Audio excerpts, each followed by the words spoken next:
नमस्ते जी, कैसे हो आप सब। आशा करती हूँ कि आप सब भी बिल्कुल ठीक होंगे। प्लीज़ मेरे चैनल को लाइक और सब्सक्राइब कर लीजिए, जिससे आने वाली वीडियो आप सभी को मिलती रही। तो सुबह के बज रहे अब 5:30। तो नीचे का जो पशुओं का काम था दूध निकालने का और नहलाने का, वो सारा मेरा काम हो गया था। उसके बाद में फिर मैं नहा धो के आ गई थी अपनी पूजा में। सबसे पहले मैं सुबह उठकर पूजा करती हूँ, उसके बाद ही बाकी जो घर का काम होता है बच्चों का नाश्ता बनाने का, जैसे दूध गर्म करने का, तो वो बाद में करती हूँ। तो आइए आप सब भी भगवान के दर्शन कर लीजिए। आज है बृहस्पति का दिन और साईं बाबा का मैंने फास्ट रखा था। तो मैंने जल्दी उठकर सबसे पहले अपनी पूजा जो थी वो की, क्योंकि बच्चे जो हैं स्कूल जाते हैं, उनके स्कूल जाने से पहले ही मैं अपनी पूजा का जो काम होता है वो सारा मैं कर लेती हूँ। तो यहाँ पर जो पशुओं का काम था वो मेरा पूरा हो गया था। तो पशु थे वे नहलाकर हमने टीन में बांध दिए थे। नीचे पशु आप देख सकते हैं जो गुड़ौंचे भी थे, वहाँ पे मैंने जो पूरा फर्श था वो भी धोकर साफ कर दिया था और पशु थे वे टीन में बांध दिए हैं। उसके बाद में फिर मैं आ गई थी किचन में। तो यहाँ पर मैंने दूध जो था वो गर्म करने के लिए रख दिया था और दूसरी गैस पर रख दी थी मैंने चाय बनने के लिए। तो एक साथ दोनों काम हो जाएंगे। एक साइड में मैंने दूध गर्म करने के लिए रख दिया था और एक साइड में चाय बनने के लिए, क्योंकि सुबह ना पापा जी चाय पीते हैं 1 कप। तो उसके बाद में फिर मैं लगी थी आटा छानने के लिए, क्योंकि बच्चों को 6 बजे फिर मुझे उठाना होता है, उन्हें स्कूल के लिए तैयार करना होता है। तो सबसे पहले मैं उनका लंच तैयार करके रखती हूँ, उसके बाद ही फिर मैं उन्हें उठाती हूँ, क्योंकि जो बच्चे हैं दोनों वे कम से कम 1-1.5 घंटा आराम से ले लेते हैं। फिर मुझे भी अपनी 1 कप चाय पीनी है। कि मैंने आपसे पहले वीडियो में बताया था कि मैं नहा धो के पूजा करने के बाद में हमेशा 1 कप चाय पीती हूँ। तो यहाँ पर मैंने 1 कप चाय जो थी वो अलग डाल के रख दी है पापा जी की, क्योंकि पापा जी को शुगर है तो वे फिक्की चाय पीते हैं। उसके बाद में फिर मैं अपनी चाय में चीनी डालकर उबाल लूँगी, उसके बाद ही फिर मैं उस चाय को पी लूँगी। क्योंकि मैं मीठी चाय पीती हूँ और पापा जी फीकी चाय पीते हैं, तो मुझे पापा की चाय अलग निकालनी पड़ती है और मैं अपनी चाय में चीनी डालकर उसमें थोड़ा उबाल देकर जब मैं उसको पीती हूँ। तो यहाँ पर जो आटा मैंने छान लिया था उसे मैं थोड़ा सा नमक डालकर गूँथ लूँगी, उसे रख दूँगी थोड़ी देर के लिए, क्योंकि बच्चों को ना सुबह लंच में पराठे या रोटी लेकर जाते हैं। तो उनके हिसाब से ही मैं पूछ लूँगी उनसे, अगर उन्हें रोटी कहा तो रोटी बना के दे दूँगी, अगर पराठे कहा तो पराठे ही बना के दे दूँगी। तो सुबह सुबह ने इतना ज़्यादा काम रह जाता है पशुओं का दूध निकालने का और पूजा का और बच्चों को स्कूल भेजने का बहुत ही ज़्यादा है। तो यहाँ पर मैं लग गई थी रोटी सेकने के लिए। तो हमारे यहाँ जो सबसे पहले रोटी सेकते हैं वो हमेशा गाय के लिए निकाली जाती है, गाय माता को दी जाती है, उस पर थोड़ा सा मीठा रखकर।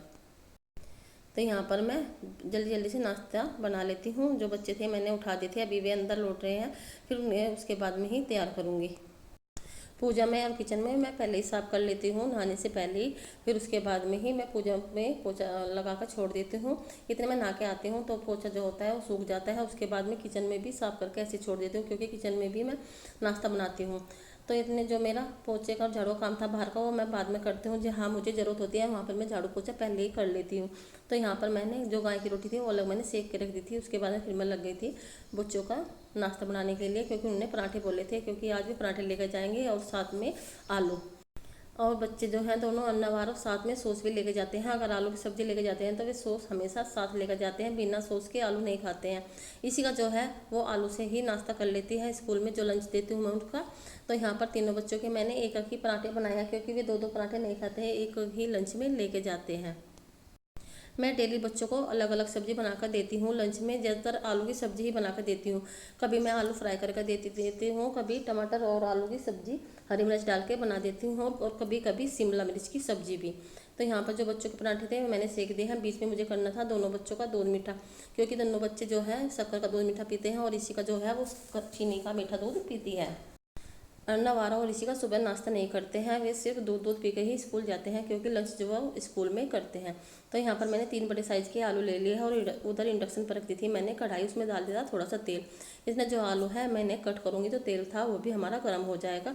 तो यहाँ पर जो आलू है वे लंबे कट कर रख लूँगी। अगर मैं गोल आलू काटूँगी तो वे खाने में अच्छे नहीं लगते हैं, बच्चों को पकौड़ी बता देते हैं। तो इन आलू को मैं ना बेसन लगाऊंगी ना कुछ, ऐसे ही तेल में इनको मैं फ्राई कर लूँगी। फिर इस पर थोड़ा सा जो चाट मसाला होता है और काला नमक वो डालकर बच्चों के लंच में देती हूँ। आप भी ऐसे ही अपने बच्चों को ना अलग अलग तरह की चीज़ लंच में बना कर देना। बच्चे जो हैं बहुत ही अच्छा खाते हैं और लंच जो होता है वो आपका पूरा फिनिश करके लेकर आएंगे बच्चे। अन्नवारों को डेली ऐसे ही नाश्ता चाहिए। इसी का जो है वो कुछ भी सब्ज़ी खा लेती है। अन्नवारों को तो डेली आलू की सब्ज़ी ही नाश्ते में चाहिए और लंच में भी।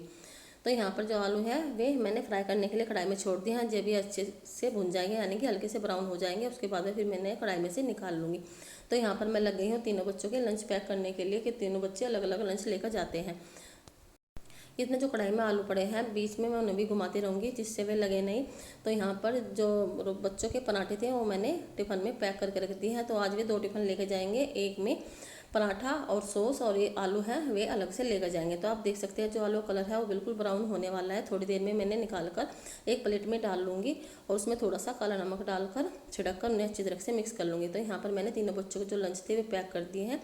तो यहाँ पर मैंने इस पर डाल दिया थोड़ा चाट मसाला और जो घर का पिसा होता है ना जीरा, थोड़ा सा वो भी डाल दिया। ऐसे डालने से जो आलू होते हैं ना वो खाने में बहुत ही टेस्टी लगते हैं और आप चाहे खुद भी इसे नाश्ते में बनाकर खा सकते हैं। तो यहाँ पर मैंने तीनों बच्चों जो टिफ़िन थे अलग ही पैक कर दिए हैं आलू के।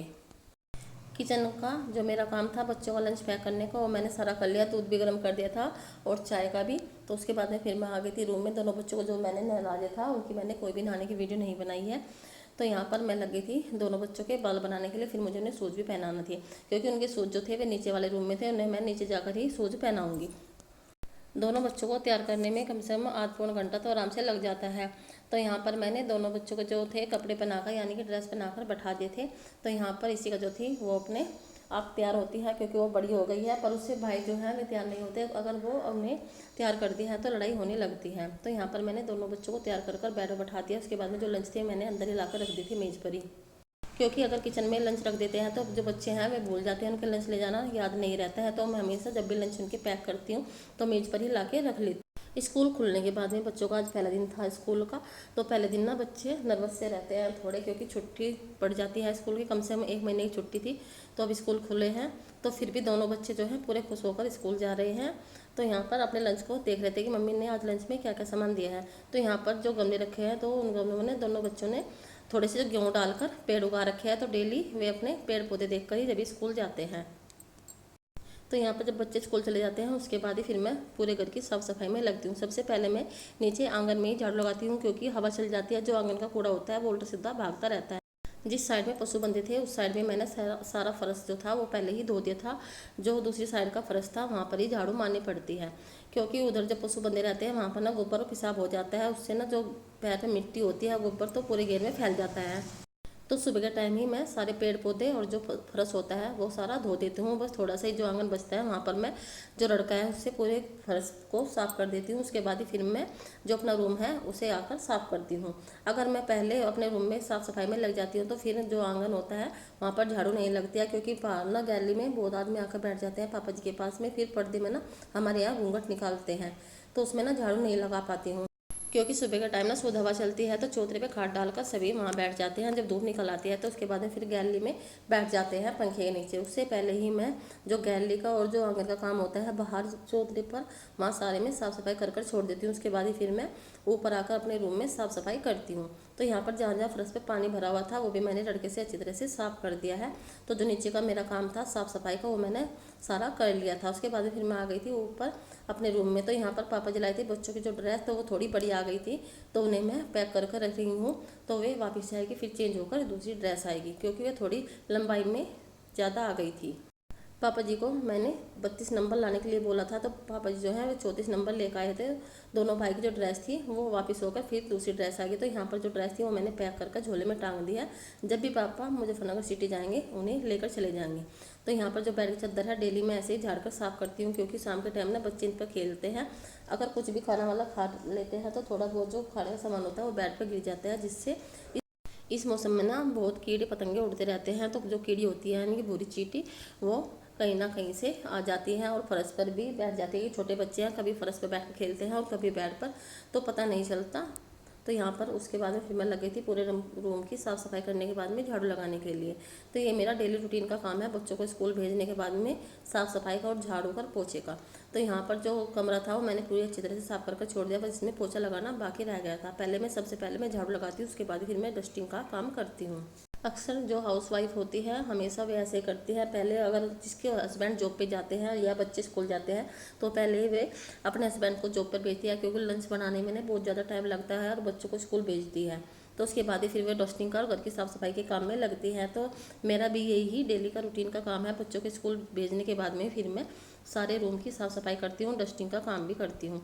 तो यहाँ पर जो रूम था मैंने अच्छी तरह से साफ़ कर छोड़ दिया है। तो यहाँ पर मैंने पोछे की कोई भी वीडियो नहीं बनाई है। जो बाहर के मेन गली के शीशे थे वे भी मैंने अच्छी तरह से झाड़ कर साफ़ कर दिए हैं, क्योंकि इन पे भी बारिश की वजह से ना बहुत ज़्यादा धूल मिट्टी हो रही थी। क्योंकि बारिश में ना धूल चिपक जाती है, तो आज की मॉर्निंग रूटीन की वीडियो आपको मेरी कैसी लगी तो प्लीज़ कमेंट करके ज़रूर बताना। तो मिलते हैं हम आपसे नेक्स्ट वीडियो में, तब तक के लिए नमस्ते, बाय बाय। जिसने मेरे चैनल को सब्सक्राइब नहीं किया है प्लीज़ वो मेरे चैनल को सब्सक्राइब कर लीजिए। Okay bye.